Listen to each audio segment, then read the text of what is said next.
Hey everybody, Melanie Potock here. We're going to be making a sweet spinach frittata from my book Adventures in Veggieland. And I've already got my onions going. Let me kind of back up and walk you through the really easy steps to making a frittata that's great for babies, toddlers, and adults too. So that's what I always like, is just one meal for the whole family. All right, all you have to do is, if you've got a cast iron skillet, that's what's really gonna work best for this recipe. And I just added, a couple tablespoons of olive oil, and I've got it on medium heat, and I'm just letting my, it's a small onion, just chopped finely, just about to the translucent stage. Now we're ready to add our garlic. I've got 2 cloves of chopped garlic. Get it all in there. You know, garlic cooks up pretty quickly, so we're only gonna have it in there for not even a minute. And just let it warm up. Oh, I can smell it. It smells so good. And I can see it's browning already pretty quickly, so I'm gonna go ahead and add 2 cups of spinach that I ran through my mini food processor. Got it chopped up pretty well there, 1 or 2 bigger leaves. You know, for a lot of kids to get used to foods like spinach and leafy greens, when you chop them really finely, they're more like an herb. But I got 2 whole cups of spinach in this frittata. So the kids are gonna get a lot of spinach, but it's just not gonna feel that overwhelming because the leaves aren't gonna be full size yet. If your kids already love spinach, you can definitely go ahead and just put the full leaf in there. They'll shrink down as they cook. It'll work out just fine. Alrighty. Our next step is just to take a little bit of salt and pepper to taste. I don't love a lot of pepper, but I have to admit, I do really like a lot of salt. I'm gonna throw a little bit in there. Actually, throw a little bit in there. And then the trick to this frittata is, once you start to see that the spinach is beginning to wilt, and this looks really good, what you're actually gonna do is grab a plate with a paper towel, and I would just want you to go ahead and scoop all of that vegetable mixture out, because we're gonna get rid of some of the excess liquid. Don't worry if you don't get every little bit, but go ahead and just set it on a paper towel on a plate. It'll let it cool down a smidge before we squeeze out that excess liquid. And then meanwhile, we're almost done. Just add a little bit more of your olive oil. You can use avocado oil too if you want. And again, I've got it on medium to medium high. These cast iron skillets really hold a lot of heat, so I tend not to have them up too high. And now we're ready to add our eggs, but there's a little trick for that. So I've got 6 eggs, and we're just gonna whisk them up.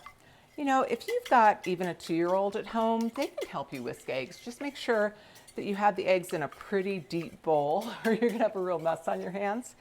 And of course, for older kids, they love to learn to whisk. You know, I mentioned earlier that this recipe is great for babies too. You're gonna be able to cut the eggs into strips or into little pea-sized cubes, and the kids are gonna be able to practice their palmar grasp and their pincer grasp as they're learning to eat. All those important fine motor skills. Let's go ahead and add the best part, a little bit of cheese. This is about 1/4 of a cup of grated cheddar cheese. Maybe a smidge more than that because I also like cheese. And now, all you're gonna do is just fold over your paper towel and just give this vegetable mixture a little bit of a pat. That'll get rid of some of the excess moisture. And then we're gonna be ready to simply dump this right into our egg and cheese mixture. Fantastic. Now, quick stir, and it's gonna go right into our very hot, almost a little too hot. Let me turn this down. Put a smidge more oil in there just to make sure we don't have anything sticking. And this goes right into the pan.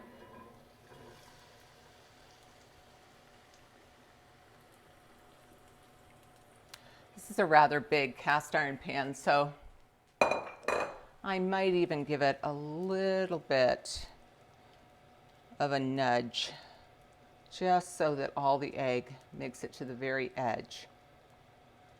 Isn't that pretty? So we're going to let this cook just until the edges firm up. As a matter of fact, so I don't forget to tell you anything, I'm going to take a look at my own cookbook here and make sure that I'm telling you exactly all the steps. And sure enough, we are going to carefully place the pan in the oven in just a minute. The oven is set to 350 degrees.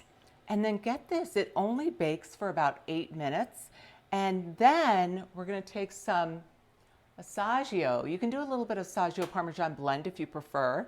And this is a 1/4 cup. And now what we're going to do is just sprinkle it right on top after it's in the oven for 8 minutes. Then we bake it for another 5 minutes. We're going to aim for a lightly browned surface and a frittata that's the consistency of custard. Don't over bake it. Why? Because when you pull this cast iron pan out of the oven, it's actually going to keep cooking the eggs because it's so hot. So set it up here on the stove, give it a little bit of time to set and to cool down a little bit. And then you can either slice it just like you would a quiche, or you could actually loosen the edges and slip out this beautiful frittata onto a gorgeous plate. So remember, it's a great dish for you, but it's a great dish for the kids to join in and help you. And it's really a good one for babies.